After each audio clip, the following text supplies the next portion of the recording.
E se ti dicessi che puoi aumentare il profitto della tua impresa e non necessariamente il numero di vendite, ma applicando soltanto una giusta strategia di prezzo? Ti sembra impossibile, vero? Eppure tantissimi imprenditori ogni giorno lasciano sul piatto dei soldi perché non hanno la consapevolezza di come applicare una strategia di prezzo adeguata ai prodotti e ai servizi che vendono. Ciao, sono Teresa Messina e il mio obiettivo è quello di semplificare la gestione della tua impresa dandoti dei concetti chiari da applicare fin da subito. Come fai a sapere se il prezzo del prodotto o del servizio che stai vendendo sul mercato è il prezzo giusto per te, il prezzo strategico sia per i clienti che per te come margine di profitto sul prodotto? Quante volte hai fissato il prezzo ad occhio oppure ti sei regolato solo in base alla concorrenza?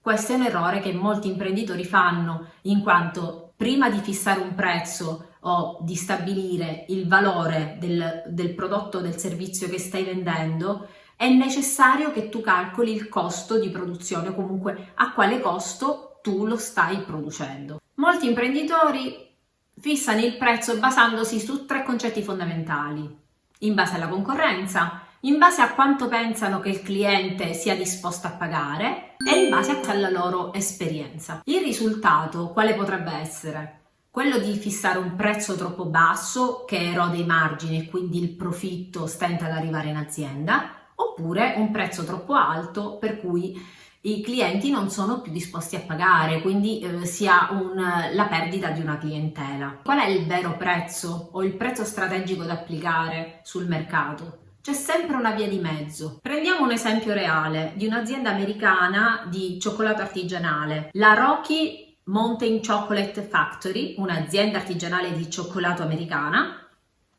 In pratica ha modificato il prezzo in base alle fluttuazioni del cacao, che negli ultimi anni è stato molto variabile. Questo ha portato un aumento del 200% di profitto dell'azienda. Questo dimostra che in alcune realtà e in alcuni settori il prezzo dinamico è la migliore strategia da applicare al prodotto o servizio che si vende. Un altro caso che possiamo analizzare è Uber, che nel 2022 ha inserito i prezzi anticipati, ovvero va a calcolare il prezzo anticipato della corsa e i costi relativi per ogni conducente. Questo ha permesso appunto di limitare le perdite e aumentare i profitti. Un altro caso di cui voglio parlare è un caso italiano, Italy, il marchio di food retail. Questa azienda ha rivisto alcune linee di prodotti per cui il cliente era disposto a pagare di più e ha modificato leggermente i prezzi aumentando in maniera esponenziale i profitti su quella linea di prodotto. Il valore percepito del cliente era superiore rispetto al prezzo attuale. Questo ha fatto sì che i profitti potessero veramente crescere in maniera esponenziale in quelle linee di prodotto. Ora parliamo del concetto fondamentale, il margine di contribuzione. È quel numero che ti permette di stabilire una strategia di prezzo corretta, ovvero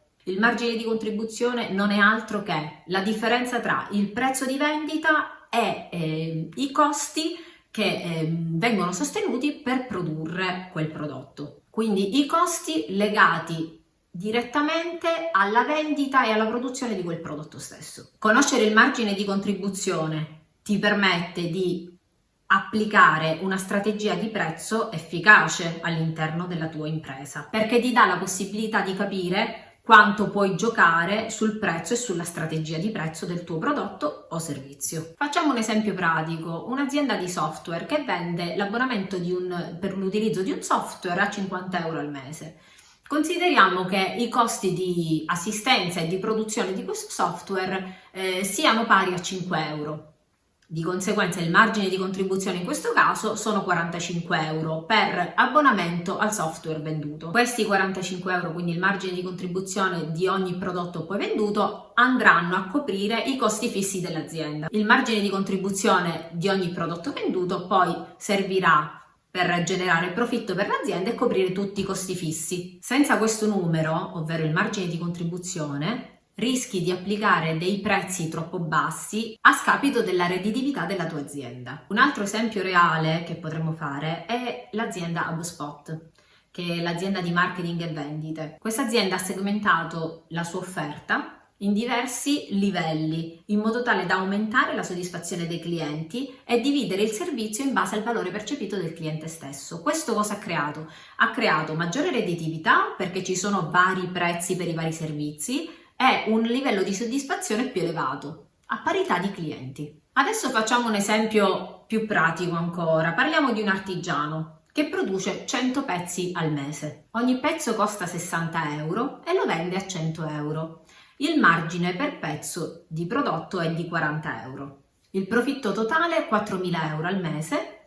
Se aumenta il prezzo del 10%, quindi da 100 a 110, il margine per pezzo diventa 50, quindi il profitto reale totale passa da 4.000 a 5.000 al mese. Anche se perde il 10% dei clienti, vendendo 90 pezzi a 50 euro di margine, il profitto è comunque maggiore, 4.500 euro. Questo dimostra come piccoli aggiustamenti di prezzo, quindi una strategia di prezzo adeguata alla tua impresa, possa notevolmente aumentare la redditività mantenendo la stessa base clienti. Un altro esempio pratico potrebbe essere un ristorante che vende 200 piatti a 10 euro l'uno, con un costo diretto di 4 euro per piatto. Quindi intanto il margine sarà di 6 euro per piatto e il totale delle vendite sarà 1.200 euro per coprire i costi fissi.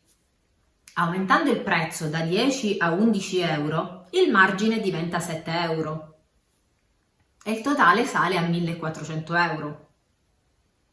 Anche se alcune persone non ordinano più per l'aumento del prezzo, il profitto complessivo cresce. Un altro esempio pratico potrebbe essere quello di un personal trainer che vende pacchetti da 10 lezioni a 300 euro, con costi diretti di 50 euro e un margine di 250 euro.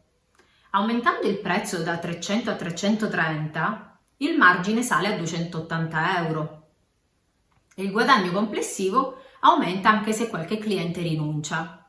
Per applicare subito il metodo nella tua impresa ci sono 4 passaggi fondamentali che devi applicare. Il primo: calcola il margine di contribuzione dei tuoi prodotti o dei tuoi servizi che stai vendendo in questo momento sul mercato. Analizza la sensibilità al prezzo dei tuoi clienti.